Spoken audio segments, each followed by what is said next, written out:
Okay, hi everyone, and welcome to this webinar. I'm Philippe from ENISA. You might know that ENISA is the European Union Agency for Cybersecurity, and our task is to achieve a high common level of cybersecurity across the EU. One of our key activities is certification. Together with the European Commission and with the support of the entire ecosystem, we are developing and maintaining certification schemes. The EUCC on common criteria is now in operations, and we are focusing today on its uptake and interplay with other EU legislation, starting with the Cyber Resilience Act, the CRA. So for the program of today, first, our European Commission colleagues, Camille and David, will provide an explanation of the content of the CRA and of EUCC. Then Vicente from ENISA, with the support from José from JTSEC, will present the study on the EUCC CRA interplay with it, which addressed how possibly we could meet the CRA essential requirements via EUCC certification. They will also present the work plan we have at ENISA to approach this with pilots. We wish you a fruitful webinar. The webinar will be recorded and later shared on the ENISA certification website. And now I will give the floor to Camille.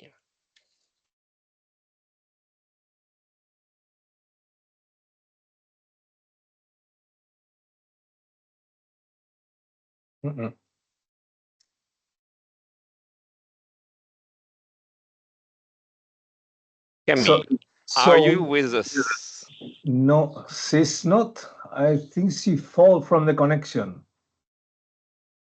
Okay. So let's wait 1 minute because she was here.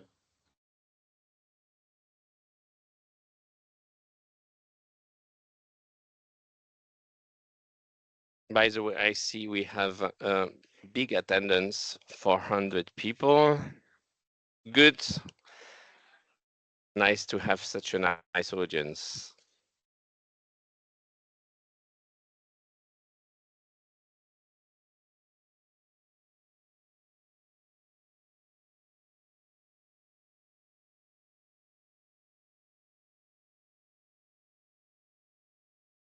So Camille, the floor is yours. The floor is yours, Camille. Thank you, finally, and sorry for the technical issues. Suddenly I was within the participants and I couldn't turn my mic on. So good morning, everyone, and thank you very much, ENISA colleagues, for the organization of the webinar and for the invitation to speak at it. So the goal of our presentation is to present the main elements of the Cyber Resilience Act, so the CRA, and also the EUCC, to ensure that we have a common understanding of the legislation before we dive into the details of the interplay as such.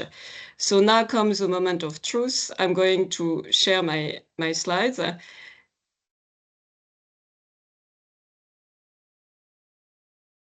And I hope that you can all see them. Voila. Dear Camille, can you please make them as presentation? Yes, of course. Voila. Okay.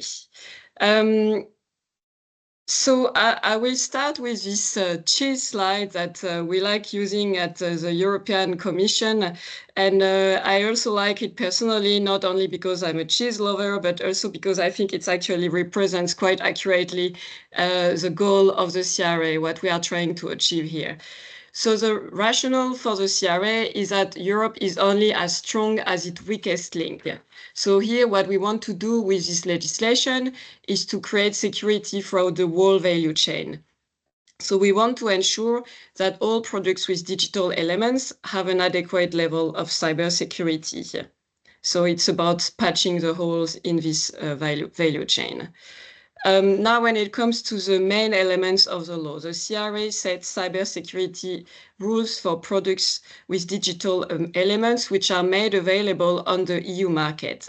So these rules apply across the whole life cycle of the products, more precisely for the time the products are expected to be in use. This is really the legislative terminology here that I'm using. And here we were talking about patching the holes and making sure that there are no gaps also in the value chain. So what's interesting about the CRA is that there is always someone responsible for compliance. So it can be the manufacturers, it will be in many cases, but also the importers and the distributors. So there is always somebody responsible for compliance with the CRA in the EU. So what the CRA also contains is reporting obligations, and I'm going to come back on this a little bit later, as well as provisions relating to conformity assessment and market surveillance. So now when it comes to the timeline of the CRA, so the CRA will enter into application on 11th of December 2027. So it has already been adopted and it has entered into force, but it's not in application yet. There is still a bit of time, and we are in what we call the transition phase, where we are preparing the implementation of the CRA. And there is just one minor exception, which is the reporting obligations, which are going to apply a bit earlier on the 11th of September 2026. So the CRA, as such, it fits into a broader framework of EU legislation, which is called the New Legislative Framework, so the NLF. So what is the NLF? In other words, it's product legislation, which is traditionally focused on safety. So for instance, one example of NLF legislation is the low voltage directive, which concerns all kinds of domestic appliances, such as the toasters and the vacuum cleaners that we use at home. But here, what's interesting is that with the CRA, we expand this approach, we expand the NLF to cybersecurity. So following the logic of the new legislative framework, in order to make products available on the EU market, manufacturers must comply with the cybersecurity requirements of the CRA and hence get the CE marking, which is this logo that you have on the slide, and that I think many of you have already encountered, especially when buying products in the EU market. You see this quite often, not only for the CRA, as I mentioned, but all kind of NLF legislation. And also what's interesting with the CRA is that software products will also bear the CE marking because the CRA also applies to software. And talking about the scope, actually, the CRA has a very broad coverage as such for a piece of legislation. So it covers not only hardware products, but also software products. And it also covers components as long as they are made available on the market separately. So hence they are covered by the CRA. What's also quite something that you need to bear in mind is the fact that the CRA also include the remote data processing solutions. So for instance, if you have a product which works with an application and this application itself relies on cloud solutions, then this is also something that needs to be addressed, including as part of the risk assessment. But I'm coming back on the risk assessment part. There are a few exceptions of products that do not fall within the scope of the CRA.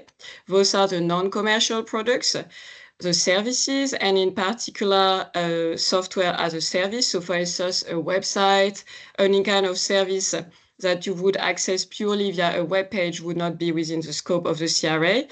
And also the CRA itself mentions some specific sectorial exceptions and exemptions, which are the cars, medical devices, aeronautical equipment, and marine equipment.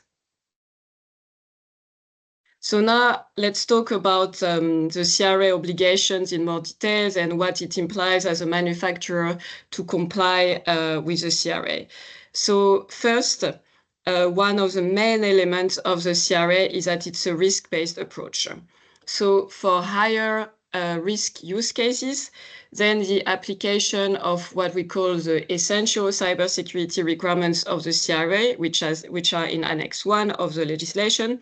Then if it's a higher risk use case, this application of the requirements need to be a bit more stringent.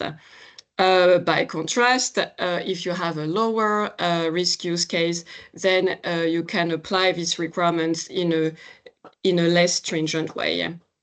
So it all starts with the risk assessment that the manufacturers perform on their products, which must take into account the intended use of the product as well as the reasonably foreseeable use.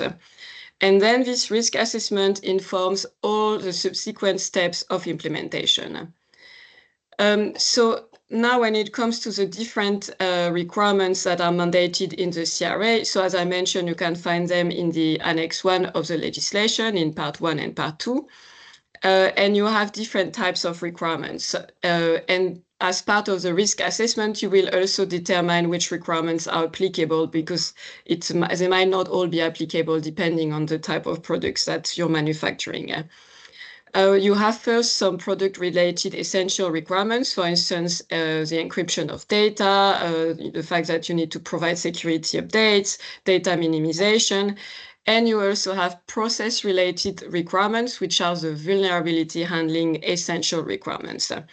So here, what you can see, and you see on this slide, that actually these vulnerability handling requirements, they apply throughout the whole period for which the product is expected to be in use. And actually, they will start applying even after the product has been made available on the market, because it's really about monitoring vulnerabilities and addressing them without delay. You also see at the bottom that there are some obligation to report, the reporting obligations that I was mentioning earlier. So this has to be done via a single reporting platform that our colleagues from ENISA are working on. And the manufacturers need to report more particularly the actively exploited vulnerabilities and the severe incidents having an impact on the security of the product. So the CRA also specifies the type of conformity assessment that the products need to undergo. So here, I think as a starting point, it's important to underline that we expect that around 90% of the products covered by the CRA will fall within the default category, meaning self-assessment. So we are talking about mobile apps, for instance, computer games, and so on and so forth. However, there are other products whose role in the value chain was considered a bit more sensitive, and which hence are subject to a more stringent conformity assessment procedure, namely a third-party conformity assessment procedure. So the manufacturers would need to go to a third-party conformity assessment body to pass compliance. And those are what we call the important product categories and critical product categories. So in these important products, you will find, for instance, operating system, firewalls, password managers, also some microcontrollers with security functionalities, while in the critical products, you will find actually products, I think, especially if you come from the cybersecurity certification world, it will ring a bell. There in this critical product category, you find some smart cards, including secure elements, and you will also find hardware devices with security boxes, and also smart meter gateways. Finally, just a last point on the free and open source software, which is subject to self-assessment unless categorized as critical products. And here the rationale behind this choice that these products would in any case be subject to a higher degree of public scrutiny, hence the self-assessment. So here it's just a very simplified example of a product with digital element, in this case a smartphone. So as a rule, whoever places on the market a final product or a component is required to comply with the essential requirements. So here that would be the smartphone manufacturers, and to undergo also the conformity assessment and affix the CE marking. So here you can see that in this case, obviously you can have components that are manufactured by the manufacturer of the smartphone themselves, such as the battery, the camera, or this kind of components. And you also have components that are outsourced. And in all cases, they are all part of the risk assessment, and the whole product needs to comply with the CRA. So what this means in particular for these components which are outsourced, that means that the manufacturers of the smartphones have a due diligence obligations to integrate the components correctly, and also to assess as part of the risk assessment whether they have already an appropriate level of cybersecurity, how can they affect the level of cybersecurity of the final product. So this is all part of what the manufacturers need to do. Finally, as a last point regarding the CRA, I wanted to focus on the CRA implementation work that is currently ongoing. And an important part of it is drafting of standards. So here, this is also a specificity of the new legislative framework. And the CRA being an NLF legislation, it relies also on standards, and more particularly on harmonized standards. So for those who are not very familiar with this concept, harmonized standards are a specific type of standards that the European Commission requests to the European standardization organizations to draft. And these standards, once they are cited in the official journal of the EU, they enable manufacturers to benefit from the presumption of conformity with the EU legislation. So in this case, the CRA. So that, in other words, that means that manufacturers applying these harmonized standards could benefit from the presumption of conformity with the CRA. And actually, for certain products, the one that we call the important products class 1, which you find in the Annex 3 of the legislation, for those particular products, that would also mean that they could undergo self-assessment instead of third-party conformity assessment. So here, just to say that this is it's a very huge endeavor, the standardization work for the CRA. We have requested as European Commission 41 standardization deliverables. We also see that there is a high level of engagement in the standardization bodies, and we are really grateful also for this. So we have requested 15 horizontal standards, which are going to establish a framework of general principles for cybersecurity, especially for the first one, the risk-based approach that you see here on the slide. This is really about setting the main principles that could then guide the drafting of more specific, more product-specific standards. And we have also asked for a standardization deliverable for each and every of the essential requirements of the CRA, so to translate in technical terms what these essential requirements should look like.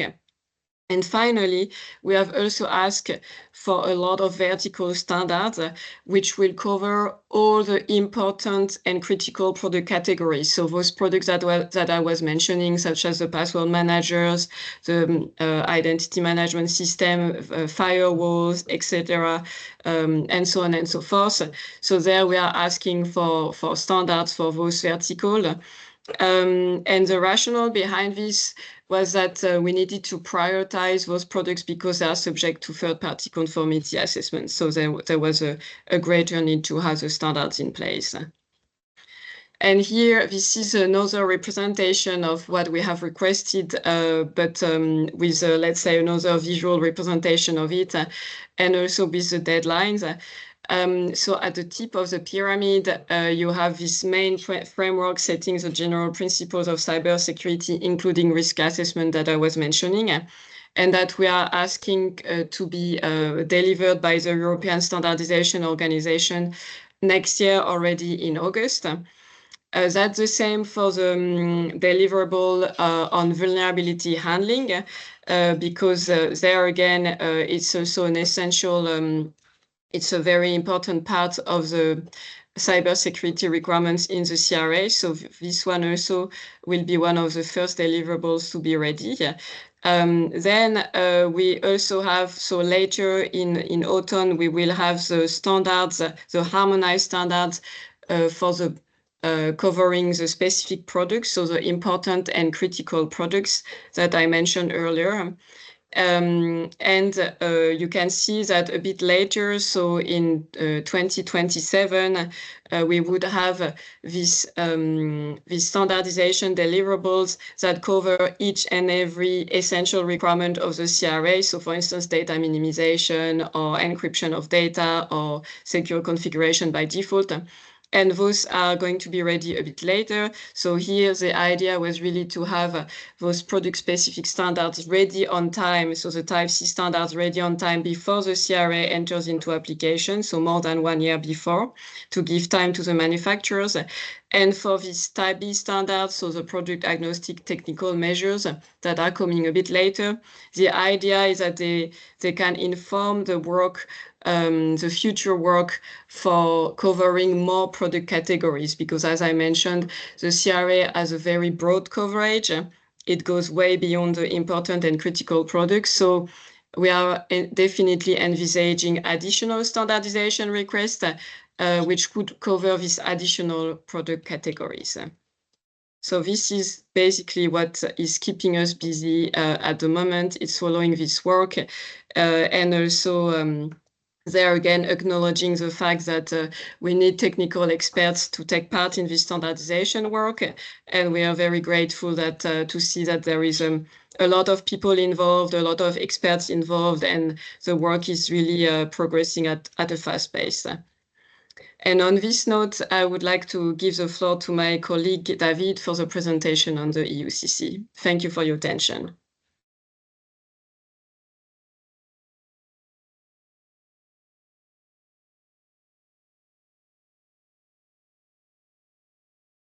Thank you, Camille. Now I will give you an overview of the EUCC Cybersecurity Certification Scheme. EUCC stands for European Union Common Criteria-Based Certification Scheme. It's a voluntary scheme established under the EU Cybersecurity Act, officially known as Regulation EU 2019-881. The EUCC scheme applies to ICT products and protection profiles. It follows the structure of the international recognized common criteria standards. And there are two assurance levels, The first one is substantial, which corresponds to ABE-1 1 to 2. And the second level is high, which corresponds to ABE-1 3 to 5, according to common criteria standard. These levels reflect the depth of vulnerability analysis required during the evaluation. For the substantial level, private conformity assessment bodies, or CAPs, such as ITSEFs and certification bodies, must be accredited. And for the high level, both private and public CAPs must be accredited and authorized, because the EUCC scheme defines additional requirements for authorization at this level. Once accredited and authorized, CAPs are officially notified and listed on the European Commission and NANDO websites, so you can find them. Certificates under this scheme are valid for 5 years. During this period, monitoring and vulnerability management are mandatory. This is something that is new in this scheme. It was not before in the CCRA. Certification bodies that issue high-level certificates must also undergo a peer assessment every 5 years, similar as the BPAs we have in the previous agreement. This helps ensure consistency and quality across the EUCC scheme. Also, a point that is quite important is the recognition by the CCRA, the Common Criteria Recognition Agreement, is possible, but only under specific conditions. EU member states that are part of the CCRA benefit from an arrangement within the CCRA. which allows the EUCC certificates they issue under certain conditions, of course, to be recognized and carry the CCRA mark. This is considered a short-term solution. Additional efforts will be required to enable full mutual recognition in the future. And finally, the EUCC scheme includes ongoing maintenance of two types of documents: state-of-the-art documents, which are mandatory, and guidance documents, which are voluntary and support implementation. So that's what's all. Thank you, and back to you, Camille. Thank you very much, David. So now I would like to give you a bit more details of what the legislation says when it comes to the interplay between the EUCC and the CRA, especially in terms of presumption of conformity, because I think the question that we are all interested in today is how can we use a common criteria certificate, and more particularly an EUCC certificate, to to demonstrate compliance with the CRA and benefit from the presumption of conformity with the CRA. So on this topic, the legislation, and which is, I'm talking here about Article 27 of the Cyber Resilience Act of the CRA, the legislation is quite clear, and it explicitly envisages that such a presumption of conformity would be possible. So what the Article 27 says is that products that are certified pursuant to a European cybersecurity certification scheme. So that, for instance, we're talking about the EUCC in this case, which is our first and only so far European scheme that has been adopted. Then those products certified shall be presumed to be in conformity with the cybersecurity requirements of the CRA. And here, there is also more details. There are more details, sorry, on how this presumption of conformity could be triggered, and this is via what we call a delegated act. So it's a type of implementing legislation that we, as European Commission, we are empowered to adopt. This empowerment has been set in the CRA itself. And we have this empowerment to specify which schemes can be used to demonstrate conformity. And actually, there is also a recital in the CRA that gives a bit more explanations on this, which is that we can also set more precisely the conditions for this presumption of conformity to be established. And also just to say regarding this possibility to adopt a delegated act to trigger this presumption of conformity, so meaning to enable manufacturers who certify their products via EUCC to get the CRA compliance. This is something that we intend to activate. So we intend to use this empowerment to drive this delegated act and to establish this presumption of conformity, because we are also aware that the EUCC as such sets some a stringent process also for these products, for the evaluation of these products, and that it would really also be a missed opportunity not to be able to leverage this in order to prove compliance with the CRA. So this is something we are really looking into, and we are very much supportive of ENISA's plans in this respect.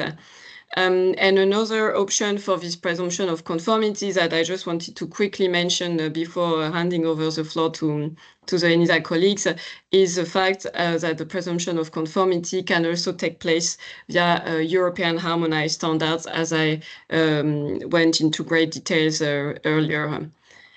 So this is it for the presumption of conformity as it is envisaged in the law. And now handing over to you, ENISA colleagues, for the presentation of the study. Thank you very much.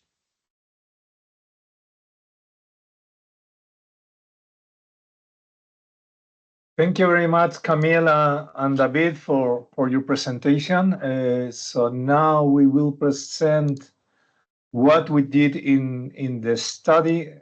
So let me share my screen. I hope you are seeing it.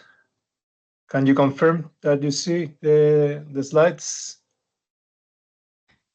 Okay. Yeah. Okay. Thank you very much. Not yet. No? No, Vicente.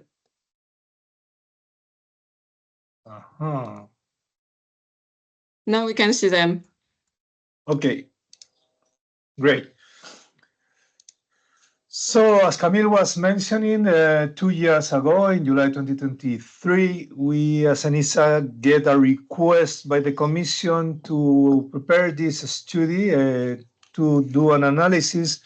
How can we do a presumption of conformity of the essential security requirements of the Cyber Resilient Act using EUCC certificates? So at that moment, the EUCC there was still not an implementing act, so it was still a scheme under development, and also the same with the Cyber Resilient Act. So we start doing the work on this presumption of conformity, but with not the final documents. By November 2023, we had a first report that we share, we discuss it in the certification week with the different stakeholders. So there you would see the ECCG and SCCG. So these stakeholders, as there are many people here that don't know what are the stakeholders that we are using in ENISA when we elaborate these schemes, let me introduce you to them. So the ECCG is the European Cybersecurity Certification Group. This group is a group composed by the member states. So each member state has his representative in this group, and actually is the national cybersecurity certification body, the ones that appoint the representative in the group. These bodies have to be appointed in the member states and are the bodies that are responsible to all the relation with the Commission and ENISA related to cybersecurity certification as stated in the Cybersecurity Act. That is the law that applies and states that the need of a European cybersecurity certification. Also in the CSA, we have to say that European schemes and certification is not mandatory, is only a decision of the providers, and this is how it's stated by now. But maybe that will change in the future. So that is the ECCG, and the other body that you see there in the SCCG is the Stakeholders for Cybersecurity Certification Group. This group is composed by the industry. So in this group, we did a call for it like in 2021, and it's composed by the not only big manufacturers, but also big alliance, and many of them you can see them and even organizations. So there you can see Eurosmart, EXO, Orgalim, also SMIC, and also big manufacturers as Siemens, Oracle, Cisco. So they are part of this group. So when we share the study, the first version of the study, we get quite a lot of comments on, and actually, as we were doing it with the draft versions, actually these comments were very good, not only to update the study, but also to raise questions in the last steps when we were developing the EUCC, and also in the last step of the discussions with the CRA. So we took these questions into account, and we did an update of the study. And one of the big updates that we did in the study, and if you didn't have time to read it yet, I will invite you to do the reading of the first chapters, because what we discover is that we are dealing with two different worlds. The world of the cybersecurity, the Cyber Resilient Act, and the new legislative framework, and how products are getting to the market, and the world of UCC and European Common Criteria and CCRA world that is totally different and more based on a really mature certification life. So then we explain how the CRA works, and we explain how UCC works. And after that, in the following chapters, is where we are doing the mapping of these essential security requirements that are in the Cyber Resilience Act, with what is the security functional requirements or security assurance requirements that comes in the world of the common criteria. So to finalize, after all these reviews, we have in September 2025 for a last feedback from all the stakeholders, and we addressed the review of the documents. And also, lucky by that time, we already have the final versions of both legislations of the EUCC actually already published and into force, and also on the CRA. So then we do this final review, and then we publish it in last January at the ENISA certification website. Talking about the ENISA certification website, many of you probably don't know this website. So I invite you to visit this ENISA certification website, because it's where we publish everything related to the European certification. It's not only the place that we need to publish all the certificates. This is in the mandate of the Cybersecurity Act. So in the website, we have a place where you will be able to see all the products that are certified under the European schemes, not only under European common criteria, but also the future schemes that are coming. So in this website, we publish the schemes, the certificates, but also we publish the schemes, we publish the draft schemes, and it's where we are also publishing reports. And this was one of the reports that was published, but also you will be able to see more reports like feasibility studies, future, quite soon, on artificial intelligence applied for certification, or maybe managed security services. So these are studies that we plan to publish in the certification website. It's quite a new website, so actually it's not really totally full of content, but actually there is a lot of content and even videos that you can see in the website related how the European certification works, not only how we develop a scheme, what is the work of the CAPs, the NAPs. So you can see all that videos in the website that are really introductory to how the ENISA certification, the European certification will work. So the website link is there, certification.enisa.europa.eu. And again, I invite you to look into the website. So one of the points that is more important and that we raise into the study is that we are quite lucky, and I guess it's, this was a little bit not planned, but is on the deadlines that we have into the common criteria deadlines, due to the new version of common criteria, that is the new target, the security targets need to be conformant to the CC 2022, and the dates that the CRA will enter into application. So if you see in this slides, the end of use of CC 3.1 in the EUCC will be 31 of December of 2027, while in January of 2028, as Camille mentioned before, the CRA will enter in application.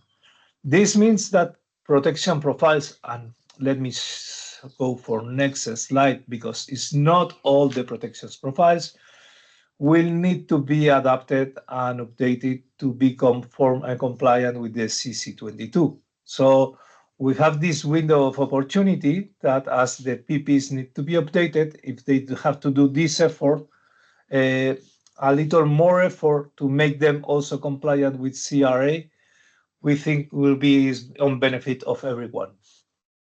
Because of course, if we make this PPs CRA to provide this presumption of conformity, as Camille mentioned before, then you do a CC certification evaluation, and then with that, you will be able to sell the products into the full European market with any needs to do more work. So that's why we have this window opportunity, and that's why we are doing these webinars to present to the rest of the world, because we thought like European people already have this knowledge, but I know there is a lot of European, and also thank you to join the webinar this morning. but we wanted to share this more with the international. So one of the big things that we raised in the study, and I want to show this slide now, is like, why is that important for us to update the PPs? Okay, so what we raised in the study and we analyze indeed is that 76% of the certifications done by common criteria in the last years are done using a PP, a protection profiles. Only 24% is done without the use of the PPs. Also, we look into the PPs that are more used and what are the different categories of these PPs. And actually, we share these results also with the Commission, so they can have this knowledge, because actually the more wide used PP, that is for hard copy devices, is not in any of these important of critical categories of the CRA. So actually on this is a little bit one of the things that we want to raise. If this hard copy devices is CRA compliant, all these devices can be put into the market without doing anything else. Even they don't need to go for a third-party assessment, but they will already have the job done. No? So this is graphic. You can say the PPs that are more wide used, and we will focus into them. But we want to work with all the PP owners to support them in these updates. And on that, I will be speaking later and explain our roadmap of how we want to engage with you in the industry. How can you engage with us so we can collaborate, and so we have this feedback on how to update the PPs. So now I give the floor to Jose Pulido, that was the reporter and actually the one who developed this Interplay study. And thank you. I have to thank him for the really great work. And so Jose, please take the floor, and the floor is yours. Okay, thank you very much, Vicente, for the acknowledgement. You will continue presenting, right? After the introduction performed by Vicente, I will maybe dive a bit deeper in some of the technical aspects explored during the study. One of these technical topics was quite interesting and important for the topic we are discussing, and it is about the relationship between EUCC conformity assessment bodies under the Cybersecurity Act and the notified bodies under the CRA. Under the CSA, CAPs must be accredited, and for high assurance level, they need to be also authorized by the national authority, depending on the decision made by each member state. These bodies are then notified to the European Commission, and under the CRA, instead of accreditation, the body must meet the criteria set out in Article 39 and then demonstrate compliance to the notifying authority. During the elaboration of the study, we compare also the two frameworks in detail, and we observed that the requirements for EUCC conformity assessment bodies and CRA notified bodies are actually quite similar, because both emphasize aspects such as legal independence, impartiality, technical competence, and transparency. So in this point, we've found that there is a strong foundation for alignment. In addition, both systems draw from ISO 17065, which defines general requirements for bodies that certify products, that issue certificates. So this means that EUCC CAPs already operating under the EUCC scheme are well positioned to meet the CRA expectations with minimal adjustments. This opens up the possibility of a dual role for these bodies, like EUCC CAPs that could also operate as notified bodies under the CRA. This situation will be particularly useful in areas where there is some overlap, for example, checking whether a common criteria protection profile or an EUCC certificate in general meets sufficiently the CRA's essential requirements, and then carrying out to a certain degree the validation instantiated in real market cases of this interplay covered in detail in the study. So, in conclusion, this convergence can help to streamline assessment, avoid duplication, and ultimately support the interplay between both regulations. Next slide, please. Yeah, probably one of the most important parts of this study is the one exploring how the technical elements in EUCC, some of them coming from the Common Criteria Standard, can be used to meet the requirements, mainly the essential security requirements of the CRA. The requirements in the Part 1 of Annex 1 of the CRA refer to security functions to be implemented by the product, or to security properties to be exhibited by the product with digital elements.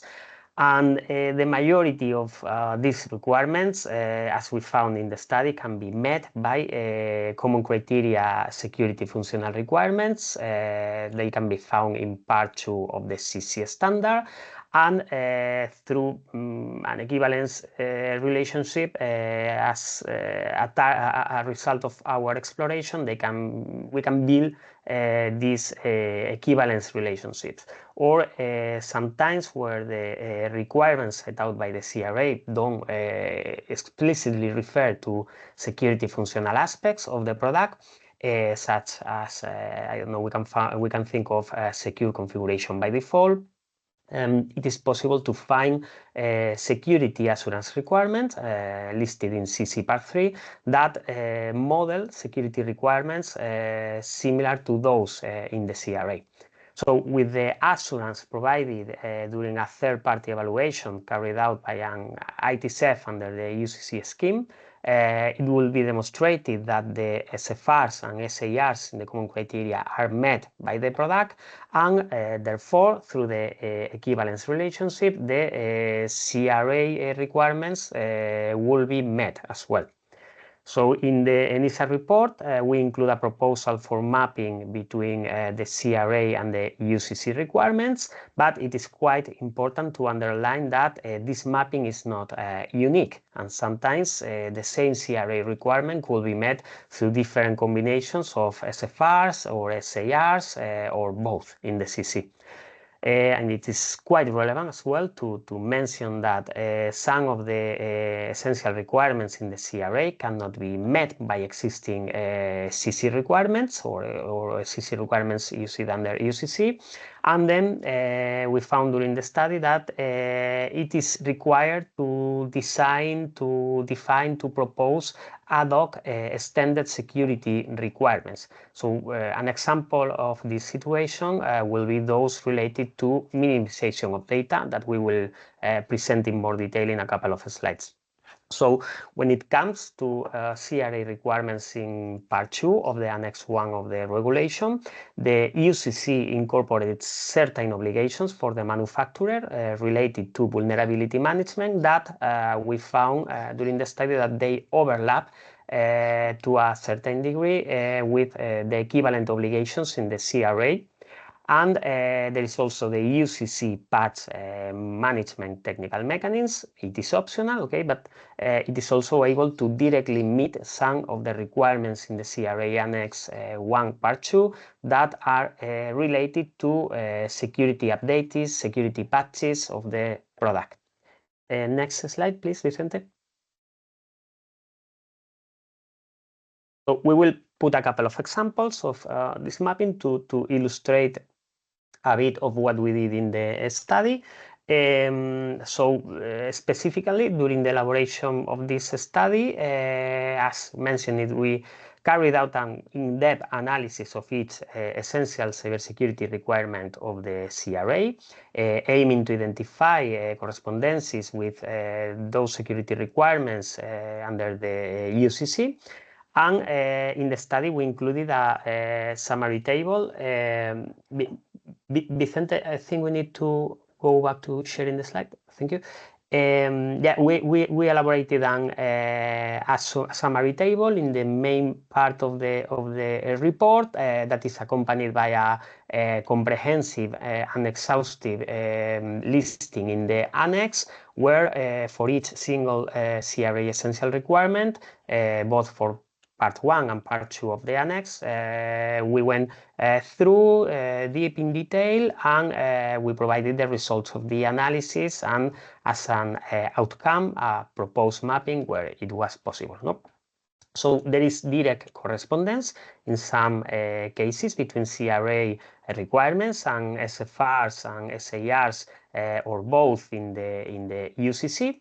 In some instances, the correspondence was flexible, allowing the selection of different options within EUCC, and I'm showing an example of this in the current slide. For example, for the requirement 2F of Annex 1 of CRA, it mandates the protection of the integrity of data handled by the product with digital elements, whether this data is at rest, in transit, or being processed. So depending on the vertical scenario, and depending as well on the outcome of the cybersecurity risk assessment required by the CRA, one or more SFRs from the common criteria might be selected to meet this requirement. So if we talk about ensuring the integrity of stored data at rest, there is an SFR to go, which is FDP-SDI.1, which will directly address the requirement, or this part of the requirement. But in those cases, those technological scenarios where the data integrity must be preserved also during transmission of the data between the TOE and external entities, or between the TOE and administrators, there is a variety of different SFRs that could be used, such as those existing in the CC standard, modeling trusted paths between the TOE and other elements, or in the environment, or between the TOE and administrator, as we mentioned it. So also beyond the core CC standard, other requirements might also be relevant to model or to build an equivalence with this CRA requirement. And we can think, for example, of those extended SFRs found in certain protection profiles that model secure channel protocols, such as those describing HTTPS, TLS, or SSH protocols through ad hoc requirements. Next slide, please.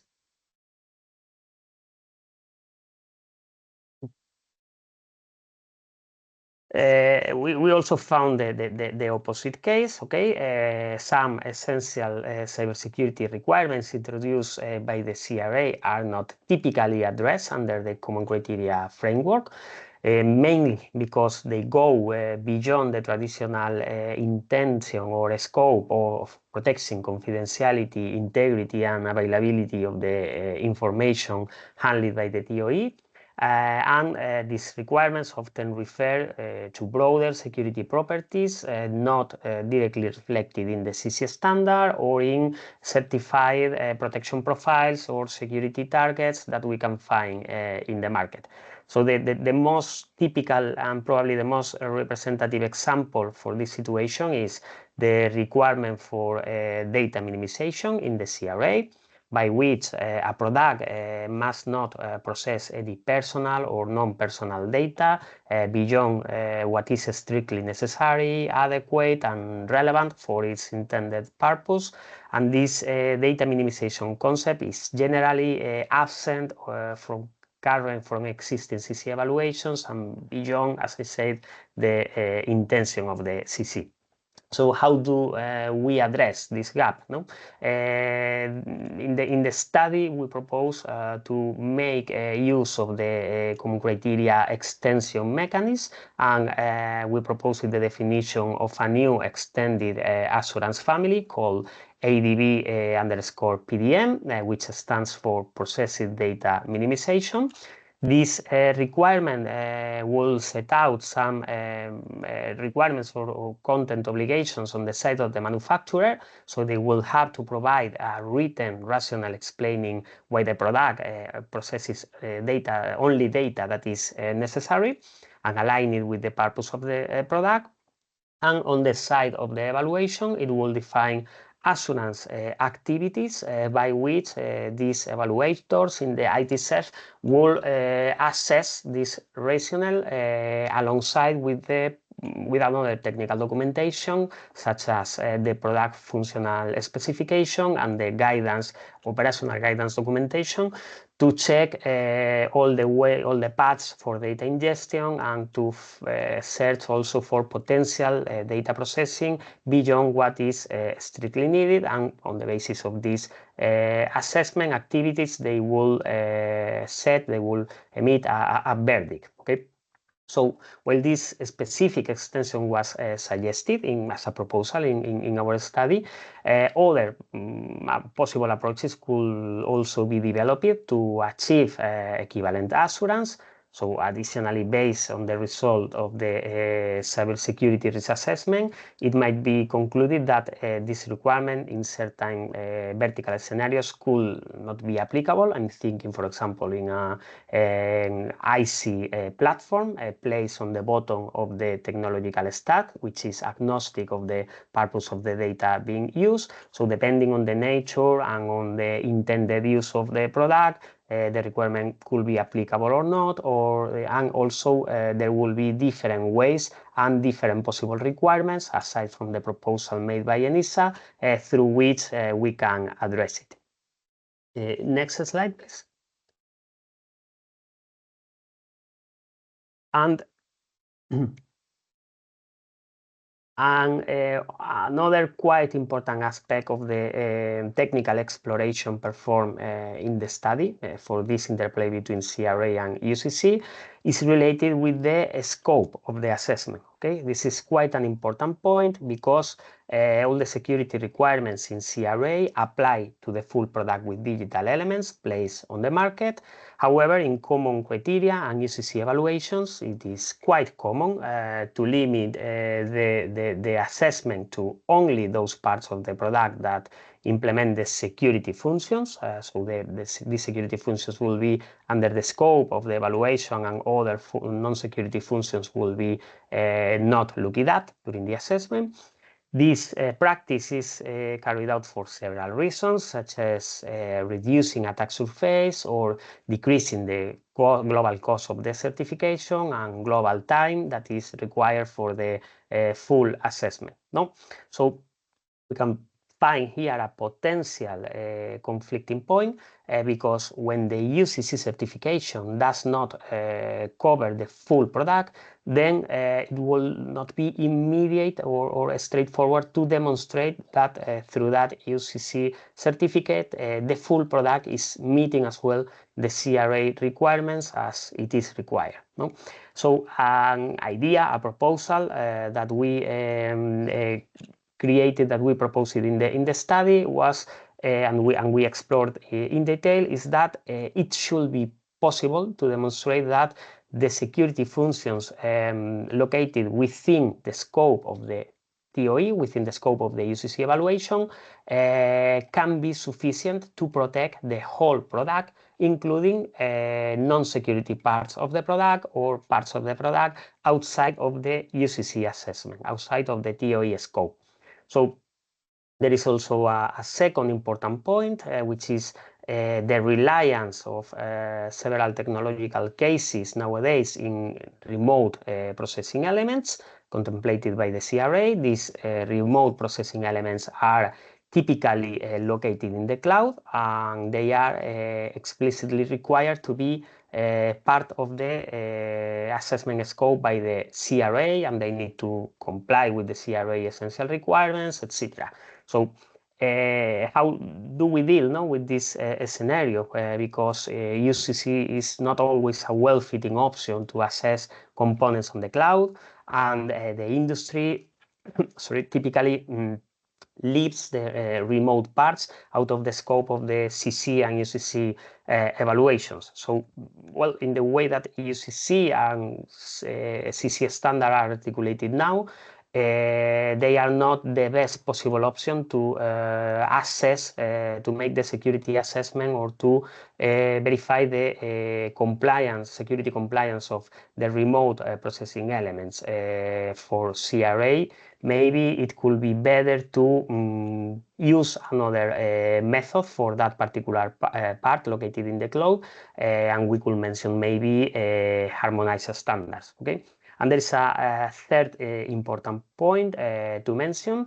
We already said before that the manufacturer of the product with digital elements needs to perform a risk assessment that will lead to the selection of the applicable essential cybersecurity requirements.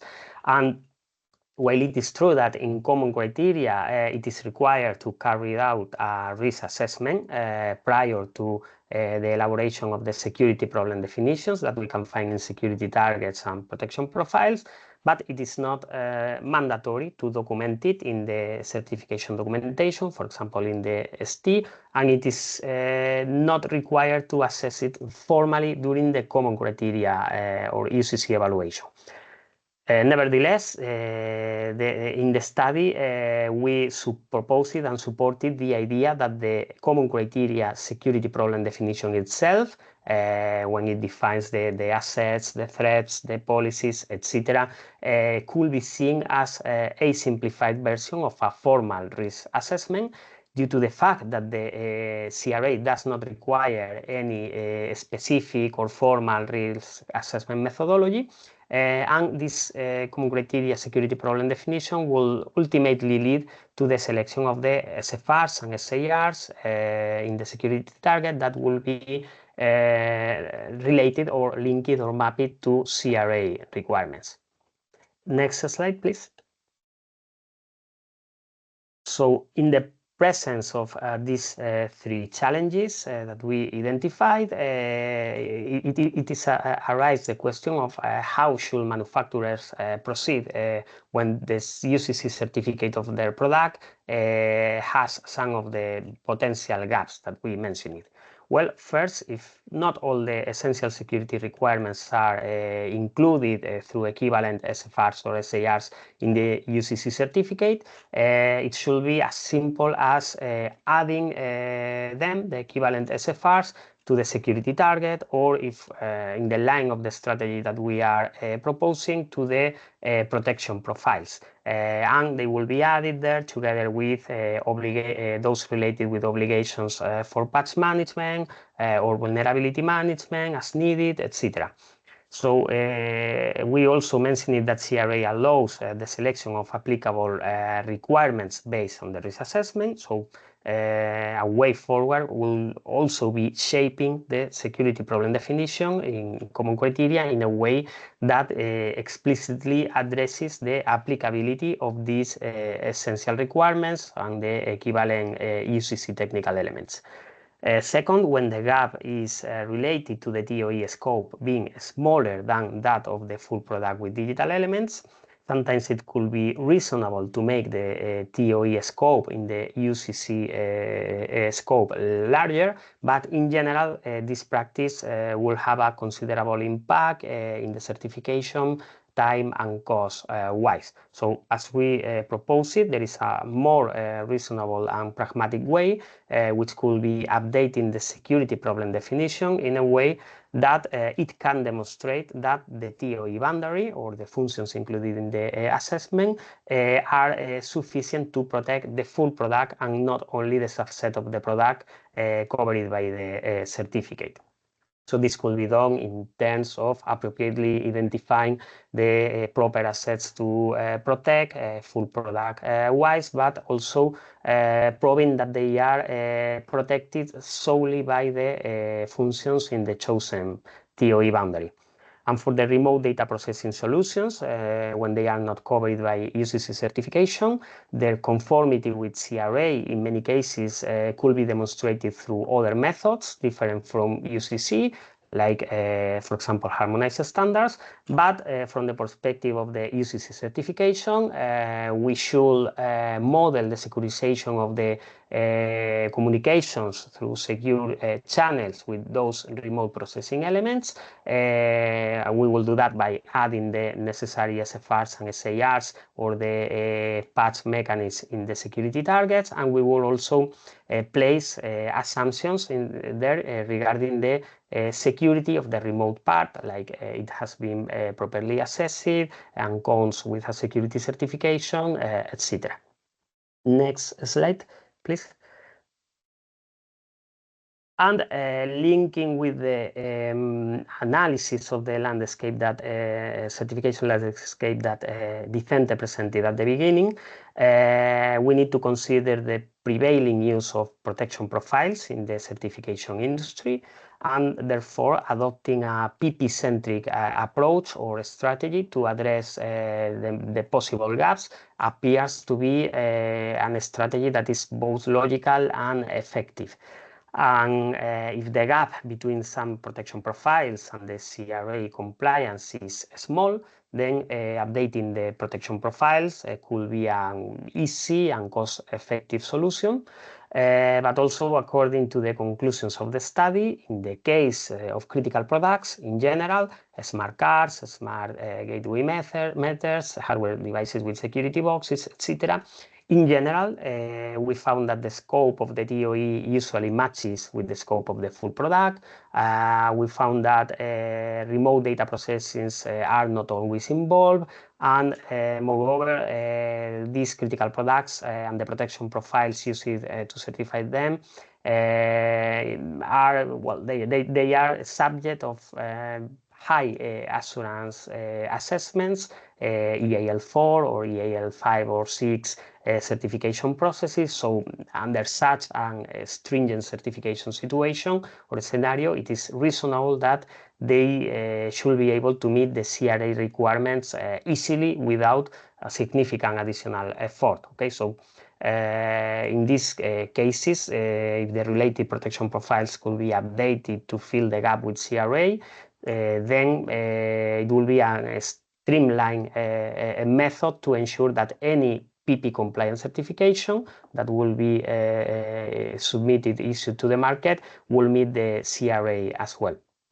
But there is also a potential limitation in this approach, which is the use of exact conformance protection profiles requiring exact conformance in the security target. And we can find in the statistics presented by Vicente some very popular cases, like the use of the network devices or the application software PPs. So in the compliance security targets, it will not be possible due to the exact conformance to add additional SFRs or SARs to cover the possible gaps, or it will not be possible to change the security problem definition in all cases. So the only possible way forward here will be to update the protection profile, making sure that they comply with CRA as a particularly valuable strategy.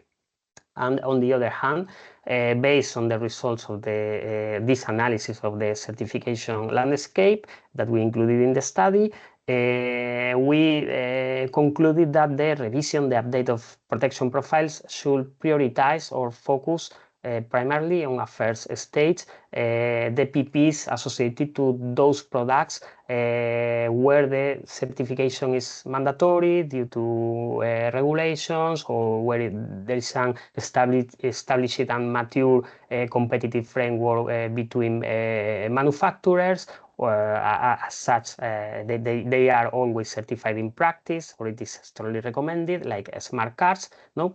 And this will benefit all the compliant products from CRA presumption of conformity, as long as the PP has been properly adapted to cover the CRA requirements. And for other products, finally, not relying on predefined PPs, the mappings that we propose in the study could be employed by authors of security targets, and we propose it also the use of other flexible mechanisms such as modular PPs or functional packages that could be elaborated in a more generalistic manner to cover those products where there is not a mainstream protection profile in the industry.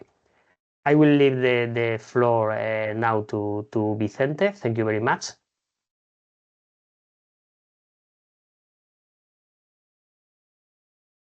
So thank you very much, Jose, for your part of the presentation. I think this clarified many of the questions that the audience have.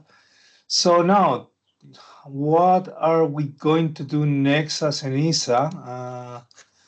We want to test this. So we did this study and everything is being theoretical. So we now want to do hands-on, and we want to do some pilots. So our plan is to do the update of 10 pilots, or to do 10 pilots, to do the update of PPs, but at least with 2 of them, and not only to update to PPs, but also do 2 pilots of certification without the APP, but trying to do a certification using a generic PP. So we were, as we said, we are looking also into the possibility to create a generic PP that will give this presumption of compliance with the CRA. So this is the idea, to do 10 pilots, 2 of them to test this generic PP. And also we want to look into all kind of PPs. We will look, of course, into the ones that are wide used that I saw in the previous slides. So we have this market analysis, but also we want to look into the collaborative protection profiles. So we want to do a little bit a market around to have a little bit. The idea is to do 10. If we have more stakeholders interested, maybe we can do more. So the thing is, we don't have too many resources. That is true for the piloting. But it's true that we will have the support of a contractor. I will just present the timelines next in the next slide. So maybe we can try to do more pilots. And of course, our door is always open to questioning. But the big idea is with these pilots, this report that we did, this study is changing it into a guidance that can be used for the future updates of the next PPs. So that's why we want to look into this, starting with these small 10 PPs that actually is 10% of what we know that more or less is in the market, around 100 PPs. So we want to address quite a big amount of the market and do the test. And then, as said, update the study as guidance so it can be used. And also, we have, as Jose Pulido presented, we have many questions still open that we need to answer once we get into the work. Okay. So about the timelines that we have, we launched a call internally in ENISA with one of the framework contracts that we have last month, and actually we will get the word by the end of this week. So after 15 days, we expect to start this project and be kicked off. No. Then what we will do, as we say, we will do this stakeholder map. So actually, this is what we are doing these webinars. We are looking into international stakeholders, so because we have wide knowledge of the European market and stakeholders, and actually we are already in contact for the updates of the piece of Eurosmart and ESMIC. So those, of course, will be 2 of the pilots because they are already talk with us to collaborate with them in the updates. So, but for the rest, we want to look also into outside Europe PPs that are used, like the hard copies. So actually, there is people here that are in managing the hard copy devices PPs. So please get in contact with us, because those are one of the more important PPs we want also to look into, as it's a really special case, and we want to look into it. So then after 1 month or 20 days, looking into what are the PPs that we will prioritize, and with the feedback we got and the contacts we got after these webinars, we will start the pilot selection and we will start the piloting. We will do a kickoff plan around the 14th of July. And then we will have the full summer to do the piloting, and September. The idea is that we were going to create also a community, and actually we are going to start to use a tool by mid this month. So, and in that tool, we want also to create a community of the people that are using PPs, are interested in the updates of these PPs and the compliance with the CRA. So we will be posted that we will post the community in the ENISA certification website. I will again insist on this in the next slide. So if we have this community, it will be the place that we can all share the knowledge and answer the results and the questions that are open that we need to address. And then the idea is to have a physical workshop on October, on the 6th, on the week of the 6th, that we have a week with many meetings around certification. So also we want to have a meeting with all the people that is collaborating in the updates of the PP. So we can have a really good workshop, 1 day and a half, around 1 day and a half, to discuss what are all the opening questions that need to be addressed. And then to also establish the roadmap on the update of the study and check it as guidance, as we say. So again, this is my last slide for today. So then we have a little time for questions. Again, please contact us if you are interested in, or you have any questions. This is the email, certification@enisa.europa.eu. If you forget it or you lose the slide, certification.enisa.europa.eu is the ENISA certification website.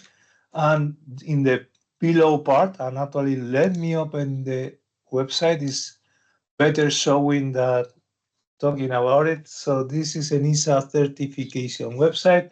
So you go to the bottom of the website, you will have how to contact us, and then how to contact. Here you have the certification email. So please contact us if you are interested in the update of the PP, or you have any questions related to European certification. This is our inbox, and we will gladly answer you and get into touch. So this was all from my side. So now we have some questions open.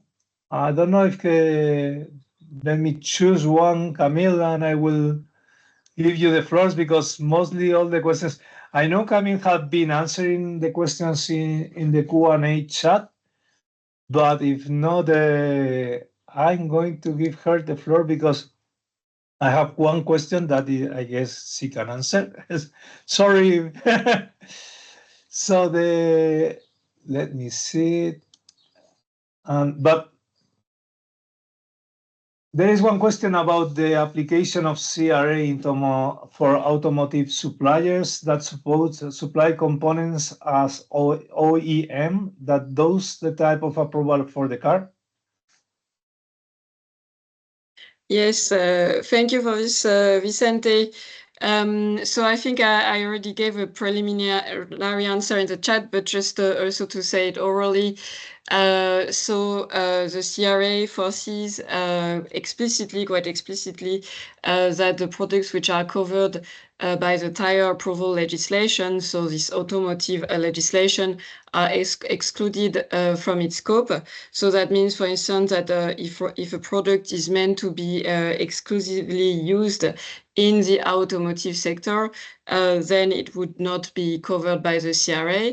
For dual-use products, I think this is another story, and here we could expect that the CRA applies. Great, thank you. There is another question about the classification. Is there will be more guidance released by the Commission related to what are the classification of important of critical products? Yes, absolutely. So we are working on an implementing act on the technical descriptions of the important and critical product categories. So to clarify for each and every product category what this exactly means, what this would cover. We had a public consultation a few weeks ago, so we received feedback already from quite a broad range of stakeholders on this. And at the moment, we're in the process of consolidating this feedback and working on a new version of this document. And legally, the deadline is the end of this year to have this implementing act adopted. So we are working as fast as possible. So there is also one question from Carlos Serratos in the chat. This one I think is more for ENISA. Is there a cost-benefit impact analysis for using EUCC? By definition, EUCC is a cost and time-intensive, and any additional work above what is done today will come with a cost.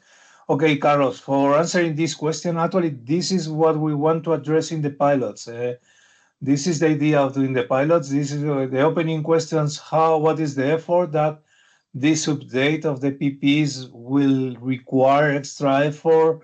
And actually, we will want to have the answers if the industry will go for this, or they will prefer just to do the test and don't use the update of the PPs to get this compliance. So this is, I hope this answers your question. So there are more questions, but I think are quite technical. And okay, we are 10 minutes in advance, but I think for the rest of the questions, we can answer them offline. So thank you all for joining today. And again, thank you for your interest, and please get into contact with us. Let me put again the email, the website, and the email on the chat. And about the ENISA slides, I can confirm that they will be shared at the ENISA website with the video, and we will check if commissioner's slides can be shared. Okay, so thank you all, and see you. And we expect your emails and your interest to work in the pilots. And have a great day or great night for the ones outside Europe schedule. Okay, bye. Thank you. Bye. Thank you all. Thank you. Goodbye. Bye.